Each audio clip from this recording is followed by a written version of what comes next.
My name is Jocelyn Woods and I live in Cambridge, Vermont.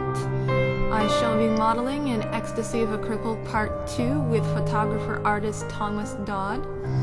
We are asking for funding to bring Thomas from Atlanta, Georgia to Vermont. And we shall be creating a continuation of that which we began in November.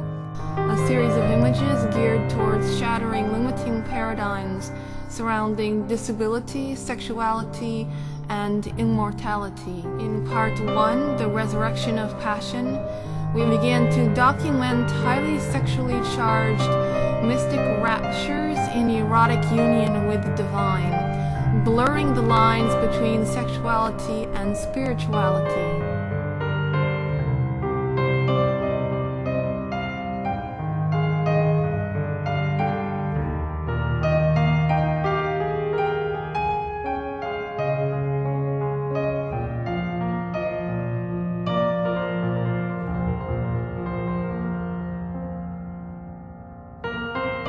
Having a severe neuromuscular disease, which is both rare and atypical, has factored into this project in both a poetic and inspirational manner.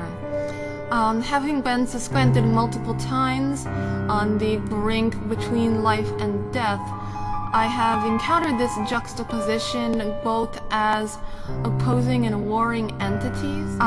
For when we externalize the body and soul as separate components, they become tyrannical aspects of vying for possession and demand over ourselves and our authenticity. I found that this created an artificial split within the core of my being, which could only be rectified through uniting through divine marriage of the body and soul as integrated aspects of a whole and as vehicles of authentic expression. In evolving from an opposition-based reality to an inspiration-based reality, I find that the voids or places of dis-ease within ourselves become instantly dissolved and replaced by authentic expression, which comes from the core of our human divinity. We Are the Cure is the subject and theme of Ecstasy of a Cripple Part 2. These images shall be transgressive and transcendental in that they will be more erotically explicit than the last series. They will be charged with potent themes of self-healing, of self-genesis, and the use of sexuality as a major force in manifesting the New Jerusalem on earth.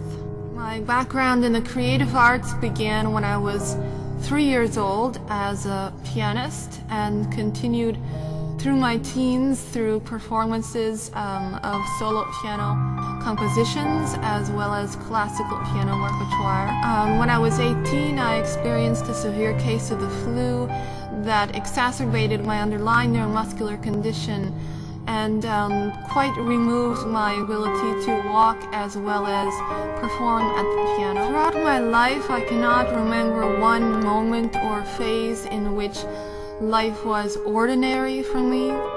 I was a highly gifted child who experienced many existential crises beginning at ages 3 and 4. That was also the time that I began playing the piano and becoming involved with classical music.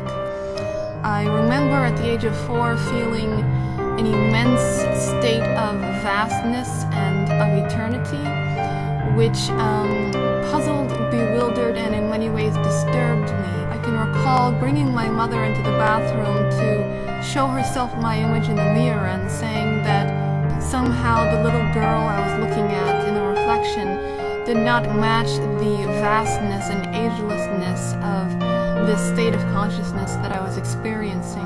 I find authentic expression as the most immediate and direct form of access to healing the artificial voids created by self-abandonment.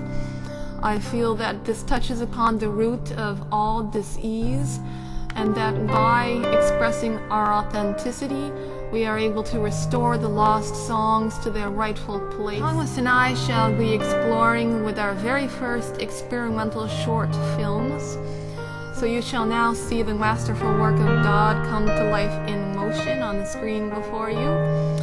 I am encouraging any who are interested in this to contribute and help us manifest this dream.